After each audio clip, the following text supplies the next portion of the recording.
The stage lights dimmed, the crowd's murmur softened, and the host's voice trembled with anticipation. Ladies and gentlemen, back on this stage where he first won our hearts. Nevin Garceniego. The audience erupted in cheers, the kind that came not only from admiration but also from longing. For years, people had remembered the boy with a tender voice who once sang, May Bukas Pa, with such innocence and hope that it became an anthem of resilience. Nevin, once a small, shy child clutching the microphone with trembling hands, was now taller, his presence more grounded, but the same spark in his eyes still lingered. Backstage, Nevin took a deep breath. His mother placed a hand on his shoulder, whispering, Anak, sing this song the way you did the first time, not for fame, but for the people who need hope. The memories flooded him. His childhood struggles, the nights when he would cry because his father was away working overseas, the hunger they endured, the loneliness that was silenced only by the lull of his mother's voice. May Bukas Pa wasn't just a song, it was a promise that tomorrow always carried light. As he walked onto the stage, the spotlight bathed him in gold. For a moment, he looked out at the sea of faces, some were strangers, others lifelong fans, and somewhere in the middle, his family, their eyes glistening with pride. He gripped the microphone, and silence followed. Then he whispered softly, almost like a prayer. This song saved me once. Tonight, I hope it saves someone else. The first note filled the hall, and suddenly, time seemed to fold back. When Nevin's voice soared on the opening line, the hall stilled as though the world was listening. His tone carried the fragility of a child but the conviction of someone who had lived through hardship. A mother in the audience clutched her daughter's hand, remembering nights when she herself had sung May Bukas Pa to chase away despair. A man who had lost his job felt his chest tighten, he had been contemplating giving up, but something in Nevin's voice pierced through the heaviness. The judges, seasoned musicians themselves, leaned forward. They had heard thousands of voices, yet Nevin's delivery carried something different, an honesty so raw it disarmed them. Halfway through the song, Nevin's eyes welled. Images of his younger self flickered in his mind, barefoot in the province, singing to neighbors during fiestas, dreaming of a life beyond poverty. The words he sang were no longer just lyrics but lifelines. May Bukas Pa Sa Ayang Buhay. The first tear rolled down his cheek, unashamed. He let it fall, because it wasn't his sadness alone, it was the world's pain, carried in his song. The audience began to cry with him, strangers leaning on each other, united by a melody of hope. As his voice rose into the chorus, the lights behind him expanded into a soft glow, as if heaven itself had descended to listen. It wasn't just a performance, it was a prayer lifted on every note. Behind every word Nevin sang lived a memory. He remembered the day his father left for work abroad, leaving Nevin to become the man of the house.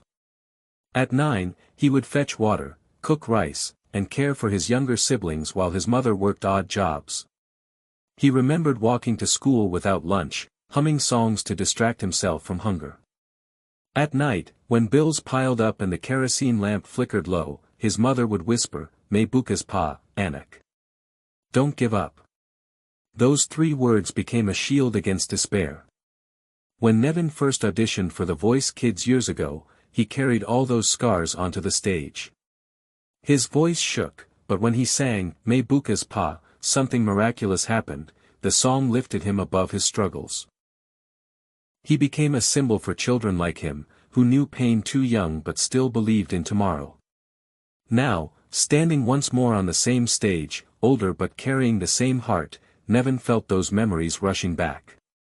His father was finally home, sitting in the audience, tears streaming down his weathered face. They had lived through years of separation, sacrifices that carved deep wounds, but tonight, all of it found healing in one song. Nevin's voice cracked at the bridge, but instead of weakness, it became strength. Every falter made the song more real. Every breath carried the weight of his journey. As the final chorus approached, the stage lights burst into a warm, golden brilliance. The screen behind him showed images of children smiling, families holding hands, communities rebuilding after storms, faces of people who had found hope in tomorrow. Nevin lifted his hand, palm open, as though offering the song to everyone watching. The audience responded instinctively, raising their hands too, as if catching the hope he extended. His voice swelled, powerful yet tender, the kind that reached even those watching at home through their television screens. Across the country, families paused, strangers in hospitals turned up the volume, and workers in night shifts wiped their eyes. When he hit the final note, he didn't just end the song, he held it, stretching it like a thread connecting him to every listener, until silence embraced him once more. The arena stood still for a heartbeat. Then, an eruption. The audience rose to their feet, clapping, shouting his name, waving their hands. The judges themselves stood, some wiping their eyes, others pressing their palms together in silent respect. The moment felt less like applause and more like a collective prayer of gratitude. Nevin bowed deeply, his tears falling freely now. He had given everything he had, and the world had given back love tenfold. After the performance, the host asked, "Nevin, what does this song mean to you now?" He held the microphone close, his voice trembling but steady.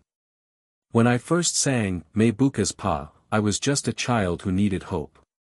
Today, I sing it not for myself, but for every person who feels like giving up. I want them to know, they're not alone, and tomorrow is always worth waiting for." The cameras panned across the audience, children hugging their parents, elderly couples holding hands, strangers embracing like family.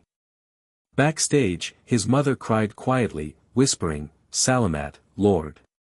Ginamit mo ang anak ko para magbigay ng pag-asa." His father, usually a man of few words, simply placed an arm around her shoulders, his face wet with tears. The episode went viral within hours. Social media flooded with messages. "I was about to give up, but Nevin's song reminded me to hold on. This performance healed me. We needed this hope more than ever." Weeks later, people still sang his rendition in churches, in classrooms, in quiet homes. It had become more than a song, it was a movement of hope. Nevin himself remained humble. "I am just a messenger," he often said. Hope belongs to everyone. And in that, his story became timeless.